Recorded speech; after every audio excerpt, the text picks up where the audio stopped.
1947 সালের 15ই আগস্ট ভারতের মানচিত্রে এক নতুন ভোরের সূচনা হয়েছিল, এ তো আমরা সবাই জানি। ব্রিটিশদের 200 বছরের দাসত্ব থেকে মুক্ত হয়েছিল এই দেশ।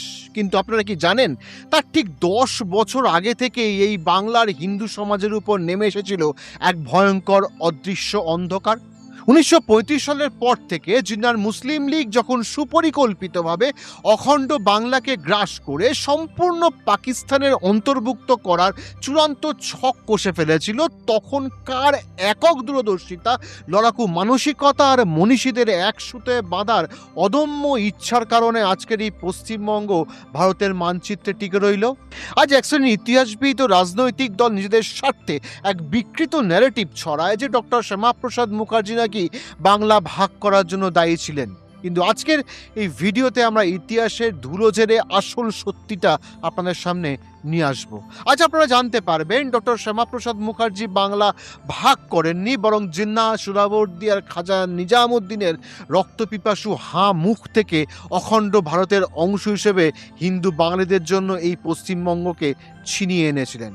কেমন ছিল সেই রক্তক্ষয়ী লড়াইয়ের ইতিহাস, কিভাবে এক হয়ে দাঁড়িয়েছিল বাংলার সমস্ত দিকপাল মনীষীরা। চলুন আজ ইতিহাসে সেই অন্দরমহলে প্রবেশ করা যাক, দেখা যাক ডক্টর শ্যামাপ্রসাদ মুখার্জি এবং পশ্চিমবঙ্গের জন্মকথার আসল সত্য। নমস্কার, আমি দিব্যেন্দু, ইন্ডিয়া চ্যানেলে আপনাদের স্বাগত। এই মহা নাটকের পটভূমি বুঝতে গেলে আমাদের একটু পিছিয়ে যেতে হবে। 1935 সালের ভারত শাসনের আইনের পর থেকে ব্রিটিশ ভারতে যে প্রাদেশিক নির্বাচনগুলো হয়েছিল, তার মধ্যে এক অদ্ভুত সমীকরণ তৈরি হয়। অবিভক্ত ভারতবর্ষের মোট 11টি প্রেসিডেন্সির মধ্যে একমাত্র অখণ্ড বঙ্গে মুসলিম লীগ সরকার গঠন করতে বা ক্ষমতার অলিন্দে প্রবেশ করতে পেরেছিল। 1940 সালের 23শে মার্চ লাহোরে যখন মুসলিম লীগ প্রথমবার আনুষ্ঠানিক ও দ্ব্যর্থহীন ভাষায় পাকিস্তানের দাবি তোলে, ঠিক তার 15 দিনের মধ্যে শ্রীহট্টে, যা আজকে সিলেটে অনুষ্ঠিত সুরমা ভ্যালি হিন্দু কর্পোরেশনে দাঁড়িয়ে দূরদর্শী রাষ্ট্রনেতা শ্যামাপ্রসাদ মুখার্জি এক ঐতিহাসিক হুঁশিয়ারি দিয়েছিলেন। তিনি বলেছিলেন, আমাদের সামনে এখন অনেক বড় বড় সামাজিক ও রাজনৈতিক সমস্যা থাকলেও এই পাকিস্তান প্রস্তাবই হতে চলেছে আগামী দিনে ভারতের সবচেয়ে বড় সংকট। আশ্চর্য বিষয় হলো, তৎকালীন জাতীয় কংগ্রেসের বহু বড় বড় নেতৃত্ব তখন বিশ্বাসই করতে চাইছিলেন না যে পাকিস্তান সত্যি বাস্তব রূপ পেতে পারে। মৌলানা আবুল কালাম আজাদের বিখ্যাত বই ইন্ডিয়া উইন্স ফ্রিডমে পরিষ্কার দেখা যায়, জওহরলাল নেহরু পাকিস্তান প্রস্তাবকে মনে করতেন মুসলিম লীগের স্রেফ একটা দর কষাকষির চাল বা রাজনৈতিক মাধ্যম। প্রকৃত অর্থে তারা কোনো নতুন দেশ দাবি করছে না। অন্যদিকে ডক্টর রাজেন্দ্র প্রসাদের লেখা ইন্ডিয়া ডিভাইডেড বই থেকে জানা যায়, খোদ করমচাঁদ গান্ধীও প্রথম দিকে মনে করতেন জিন্নার এই পাকিস্তান দাবি কোনো দিনই বাস্তবসম্মত হবে না। এদিকে কংগ্রেস নেতার লেখা থেকেই প্রমাণিত হয় যে তৎকালীন কেন্দ্রীয় নেতৃত্বের দূরদর্শিতার কতটা অভাব ছিল। শ্যামাপ্রসাদ মুখার্জি এই ভুল করেননি। তিনি ঝড়ের বেগে বিহার, মহাকৌশল, মাদুর, বর্ধমান, অমৃতসর, দিল্লি, গোরখপুর, লুধিয়ানায় হিন্দু মহাসভার অধিবেশনে গিয়ে একের পর এক বক্তৃতায় মুসলিম নেতৃত্বকে সাবধান করেছিলেন। ব্রিটিশদের প্ররোচনায় পা দিয়ে দেশ ভাগ করার এই মারাত্মক আত্মঘাতী ভুলে যেন তারা সামিল না হয়। আর ইতিহাস সাক্ষী দিচ্ছে, শ্যামাপ্রসাদ প্রথম থেকেই দেশভাগের ঘোর বিরোধী ছিলেন। কিন্তু অখণ্ড বাংলার পরিস্থিতি দিন দিন জটিল হচ্ছিল। 1932 সালে পুনা চুক্তির পর বাঙালি বর্ণ হিন্দুদের আসন সংখ্যা এক ধাক্কায় অনেকটা কমিয়ে দেওয়া হয়। এর ফলে শিক্ষিত ও সচেতন বাঙালি হিন্দুদের সুপরিকল্পিতভাবে বাংলা শাসনযন্ত্রের বাইরে রাখার এক চক্রান্ত শুরু হয়ে যায়। ব্রিটিশদের তোষণ নীতি এবং মন্ত্রিত্বের লোভ দেখিয়ে মুসলমানদের একজোট করে বাংলায় কার্যত হিন্দুদের উপর প্রশাসনিক দমনপীড়ন শুরু করে তৎকালীন মুসলিম লীগ। শিক্ষাক্ষেত্রেও বা সরকারি কর্মক্ষেত্রে মেধাকে সম্পূর্ণ উপেক্ষা করে বেঙ্গল এডুকেশন বিলের মতো আইনের মাধ্যমে হিন্দুদের উপর তীব্র বৈষম্য চাপিয়ে দেওয়া হতে থাকে। এই অবস্থায় বাংলার অসাম্প্রদায়িক কৃষক নেতা আবুল কাসেম ফজলুল হককে যখন জিন্নাহ নিজের দিকে টানার চেষ্টা করেছিলেন, তখন শ্যামাপ্রসাদ এক অনন্য রাজনৈতিক চাল চালেন। তিনি ফজলুল হকের কৃষক প্রজা পার্টির সঙ্গে হাত মিলিয়ে বিখ্যাত হক শ্যামা মন্ত্রিসভা গঠন করেন। এর একমাত্র উদ্দেশ্য ছিল ফজলুল হককে যেন কোনোভাবেই মুসলিম লীগের সাম্প্রদায়িক বৃত্তে ঢুকতে দেওয়া না হয়। অনেকে আজ না জেনে প্রচার করেন যে শ্যামাপ্রসাদ নাকি মুসলিম লীগের সঙ্গে কোয়ালিশন করেছিলেন, যা সম্পূর্ণভাবে মিথ্যে।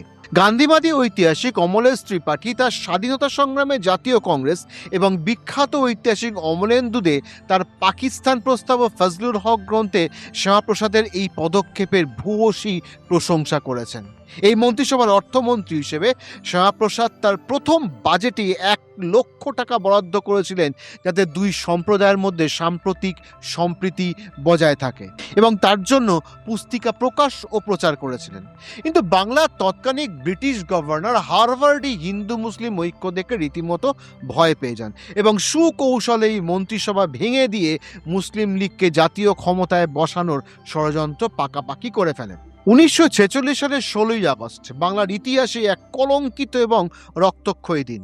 সর্বভারতীয় মুসলিম লীগ 29শে জুলাই মোহাম্মদ আলী জিন্নাহর নেতৃত্বে ডাইরেক্ট অ্যাকশন ডে বা প্রত্যক্ষ সংগ্রামের ডাক দেয়। জিন্নাহ সদম্ভে ঘোষণা করেছিলেন, আমাদের হাতে পিস্তল আছে এবং আমরা সেটি ব্যবহার করতে কুণ্ঠিত হব না।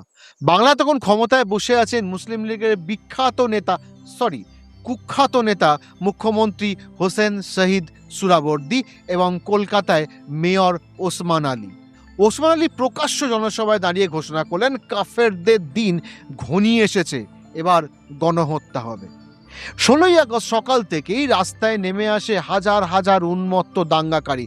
সুহরাওয়ার্দী নিজে লালবাজার পুলিশ কন্ট্রোল রুমে বসে পুলিশকে নির্দেশ দেন নিষ্ক্রিয় থাকার জন্য। ফলে চোখের সামনে হিন্দুদের বাড়ি ঘর পুড়তে থাকে, দোকানপাট লুটপাট হতে থাকে এবং শুরু হয় অবাধ নরহত্যা ও নারী ধর্ষণ। এই অন্ধকার সময় বর্তমান বাংলাদেশের তথাকথিত বঙ্গবন্ধু শেখ মুজিবুর রহমানও কিন্তু কলকাতার ইসলামিয়া কলেজের ছাত্র সংসদের সেক্রেটারি হিসেবে এই উগ্র পাকিস্তান দাবির এবং দাঙ্গার দিনগুলির অন্যতম সক্রিয় কর্মী ছিলেন। কিন্তু এই একতরফা গণহত্যার মোড় ঘুরে যায় 17ই আগস্ট থেকে। যখন দেয়ালে পিঠ ঠেকে যায় তখন শ্যামাপ্রসাদ মুখার্জির সেই কালজয়ী বার্তা কাজ করে, প্রয়োজন হলে প্রতিরোধ করব এবং প্রতিরোধের পর প্রতিশোধ নেব। কলকাতার ধর্মপ্রাণ ও বীর হিন্দুরা আবার একজোট হতে শুরু করেন। নেতৃত্বে আসেন শ্রদ্ধেয় গোপাল মুখোপাধ্যায়, যাকে ইতিহাসে আমরা বীর গোপাল পাঁঠা নামে স্মরণ করি। তার সঙ্গে যোগ দেন যুগল ঘোষ, ভানু ঘোষ, বিপিন বিহারী গাঙ্গুলি এবং কলকাতার লোহিয়া, জয়সওয়াল ও তিওয়ারি সমাজ। জয়সওয়াল সমাজ তাদের সমস্ত লোহা দিয়ে তলোয়ার বানানোর জন্য নিজেদের কারখানা খুলে দেয়। এই চরম প্রত্যাঘাত বা রিটালিয়েশনের সামনে টিকতে না পেরে সুহরাওয়ার্দীর দাঙ্গাকারীরা উল্টে মার খেয়ে কলকাতা ছেড়ে পালাতে বাধ্য হয়। যখন মুসলমানরা উল্টো মার খেতে শুরু করলো তখন কলকাতার মেয়র ওসমান তড়িঘড়ি সুহরাওয়ার্দীকে বলেন, এবার পুলিশ নামাও, না হলে আমাদের লোক শেষ হয়ে যাবে। কলকাতায় মুখ থুবড়ে পড়ার পর মুসলিম লীগের গুন্ডা বাহিনী 10ই অক্টোবর লক্ষ্মী পুজোর কোজাগুড়ি পূর্ণিমার দিনে পূর্ববঙ্গের নোয়াখালীতে গোলাম সরওয়ারের নেতৃত্বে এক ভয়ঙ্কর হিন্দু গণহত্যা ও ধর্ষণকাণ্ড ঘটায়। হাজার হাজার নমশূদ্র হিন্দুদের হত্যা করা হয়, তাদের জোর করে ধর্ম পরিবর্তন করানো হয়। ভারতের প্রথম মহিলা মুখ্যমন্ত্রী সুচেতা কৃপালিনী মুখার্জি যখন নোয়াখালীতে উদ্ধারের জন্য যান তখন গোলাম সারোয়ার প্রকাশ্য মঞ্চ থেকে তার ধর্ষণের দাম 10,000 টাকা ঠিক করে দেয়। কতটা পৈশাচিক ও জানোয়ার হলে এই সমাজ এই রূপ নিতে পারে তার নোয়াখালীর ইতিহাস প্রমাণ করে।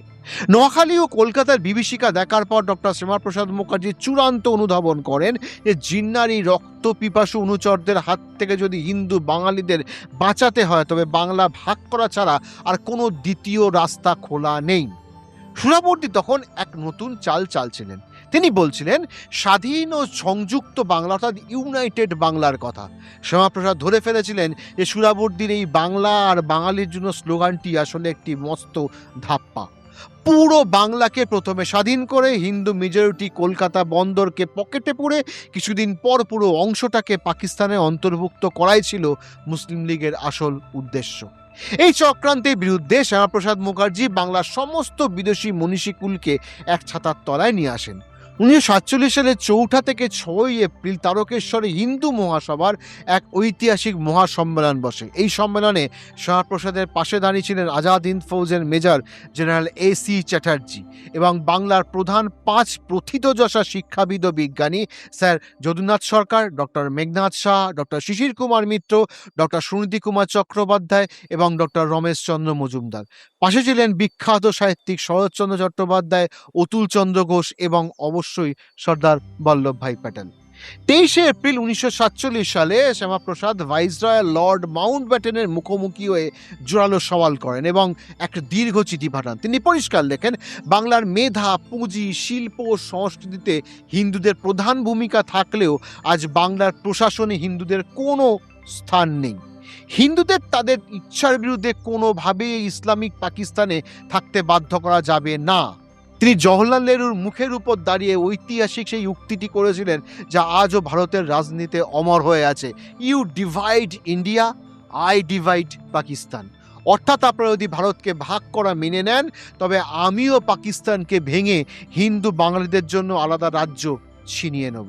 অবশেষে এলো সেই ঐতিহাসিক দিন। 1947 সালের 3রা জুনের দেশভাগ পরিকল্পনা অনুযায়ী 20 জুন 1947 সালে বাংলার আইনসভায় একটা ভোটাভুটি হয়। অখণ্ড বঙ্গের পক্ষে ভোট হলে মুসলিম লীগ জিতে যেত, কিন্তু পশ্চিমবঙ্গের বিধায়কদের আলাদা কক্ষে যে ভোট হয় সেখানে 58-21 ব্যবধানে প্রস্তাব পাশ হয় যে এই অংশটি পাকিস্তানের সঙ্গে যাবে না, এটি অখণ্ড ভারতের সঙ্গেই থাকবে। আর এই আইনি ও গণতান্ত্রিক জয়ের মাধ্যমে 1947 সালের 20 জুন জন্ম নেয় আমাদের আজকের মাতৃভূমি পশ্চিমবঙ্গ। স্বাধীন ভারত রাষ্ট্র তৈরি হওয়ার প্রায় 2 মাস আগেই বাঙালি হিন্দু নিজস্ব হোমল্যান্ড হিসেবে পশ্চিমবঙ্গের সৃষ্টি হয়েছিল। কিন্তু ইতিহাসের পাতা এক মস্ত বড় ট্র্যাজিক চরিত্র হয়ে রয়েছেন নমঃশিদ্ধ নেতা যোগেন মণ্ডল। শ্যামাপ্রসাদ মুখার্জি যখন বারবার বাংলার সমস্ত শ্রেণী হিন্দুকে একজোট হওয়ার ডাক দিচ্ছিলেন, তখন যোগেন মণ্ডল জিন্নার মিষ্টি কথায় ওর মন্ত্রিত্বের লোভে ভুলে বাঙালি নমশূদ্র হিন্দুদের একটা বড় অংশকে নিয়ে পাকিস্তানে যোগ দেন। তিনি পাকিস্তানের প্রথম শ্রম ও আইনমন্ত্রীও হয়েছিলেন, কিন্তু ক্ষমতার মোহ ভাঙতে তার বেশি দিন সময় লাগেনি। 1950 সালের মধ্যে তিনি বুঝতে পারেন যে জিন্নার পাকিস্তান আসলে হিন্দুদের জন্য একটা জ্যান্ত কবরখানা। চোখের সামনে নিজের নমশূদ্র ভাইদের হত্যা, নারীদের উপর পাশবিক অত্যাচার দেখে 1950 সালে জাস্ট একটা জেনারেল রেজিগনেশন লেটার লিখে নিজে প্রাণ বাঁচাতে লুকিয়ে পালিয়ে আসে বনগাঁর এক রিফিউজি ক্যাম্পে। তার কথায় বিশ্বাস করে যে 2 লাখেরও বেশি দলিত ও নমশূদ্র হিন্দু পুরো পাকিস্তান থেকে গিয়েছিলেন। তাদের পরবর্তী প্রজন্ম আজও বাংলাদেশের প্রতিদিন মার খাচ্ছে, ধর্ষিত হচ্ছে এবং বাংলাদেশ থেকে বিতাড়িত হচ্ছে।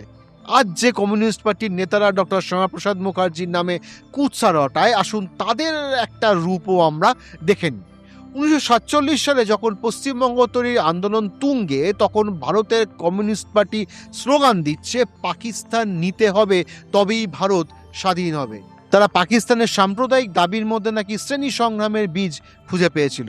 কমিউনিস্ট নেতা ভবানী সেনের লেখা একটি দুষ্প্রাপ্য পুস্তিকা বঙ্গভঙ্গ ও পাকিস্তানে তিনি পরিষ্কার লিখেছিলেন যে বাঙালি হিন্দুরা মুসলিম লীগের ভিত্তিতে আলাদা রাজ্য চেয়ে জিন্নার দ্বিজাতি তত্ত্বকেই প্রমাণ করছে, তাই পশ্চিমবঙ্গ তৈরি করা যাবে না। ভাবুন একবার, হিন্দুদের গণহত্যার পাশে না দাঁড়িয়ে তারা পরোক্ষে মুসলিম লীগকেই সমর্থন করেছিল।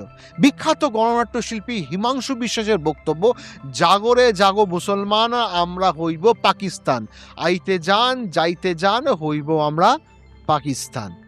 এমনকি তরুণ কমিউনিস্ট নেতা জ্যোতি বসু, তিনি যখন বিধানসভার সদস্য ছিলেন, তার নিজের স্মৃতিচারণামূলক গ্রন্থ থেকে জনগণের সঙ্গেতে 16ই আগস্টের কলকাতার দাঙ্গার যে ভয়াবহ বিবরণ দিয়েছিলেন তা শুনলে শিউরে উঠতে হয়। জ্যোতি বসু লিখেছেন, আমরা নারকেলডাঙ্গার রেলওয়ে কলোনিতে ছিলাম। সেখান থেকে যখন শিয়ালদা স্টেশনের দিকে আসছিলাম, দেখছিলাম চারদিকে দাঙ্গা শুরু হয়ে গেছে, বাড়িঘর পুড়ছে, লুটতরাজ চলছে, রাস্তার দুপাশে মৃতদেহ সার দিয়ে পড়ে আছে, ফুটপাতে আক্রমণকারীরা ঘোরাফেরা করছে, চারিদিকে আগুন জ্বলছে। এই ধ্রুব সত্য নিজের চোখে দেখার পরও কমিউনিস্টরা ইতিহাসকে বিকৃত করে শ্যামাপ্রসাদকে সাম্প্রদায়িক বলে দেখিয়ে দিতে চায়, যা অত্যন্ত হাসির শুধু নয়, অত্যন্ত লজ্জাজনক। আবার এই জ্যোতি বসু দাঙ্গার 2 দিন আগে বলেছিলেন পাকিস্তান ন্যায্য দাবি, মুসলমানদের আত্মনিয়ন্ত্রণের অধিকার আছে।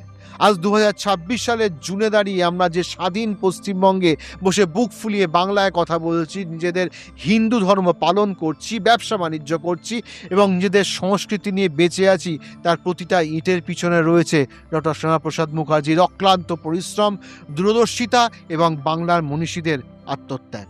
অথচ স্বাধীনতার পর এক সুপরিকল্পিত তোষণ রাজনীতির কারণে আমাদের স্কুলের পাঠ্য বই থেকে 20 জুনের এই গৌরবময় ইতিহাসকে সম্পূর্ণভাবে মুছে দেওয়া হয়েছে। শ্যামাপ্রসাদের নামকে কালিমালিপ্ত করা হয়েছে, তার মূর্তিতে কালি ছিটানো হয়েছে। কিন্তু ইতিহাসকে তো কখনো চেপে রাখা যায় না। 370 ধারা বাতিল করে আজ যেভাবে কাশ্মীর স্বাধীন হয়েছে, ঠিক তেমনই ডক্টর শ্যামাপ্রসাদের সেই তারকেশ্বরের পুণ্যভূমির ঐতিহাসিক গুরুত্ব আজ দেশের প্রধানমন্ত্রী নরেন্দ্র মোদীও বোঝেন এবং সম্মান করেন। শুধু বোঝে না, এই রাজ্যের বেশ কিছু মানুষ। তাই সময় এসেছে নিজের রাজ্য ও দেশের এই আসল ইতিহাসকে জানা এবং আমাদের পরবর্তী প্রজন্মের কাছে পৌঁছে দেওয়া। পশ্চিমবঙ্গ দিবস কোনো সাধারণ দিন নয়, এটি বাঙালি হিন্দুর অস্তিত্ব রক্ষার দিন।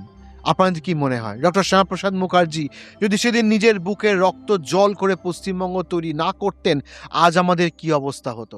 কমেন্ট সেকশনে আপনাদের মূল্যবান মতামত অবশ্যই লিখে জানান। সবাই ভালো থাকবেন, সুস্থ থাকবেন। জয় হিন্দ, জয় ভারত।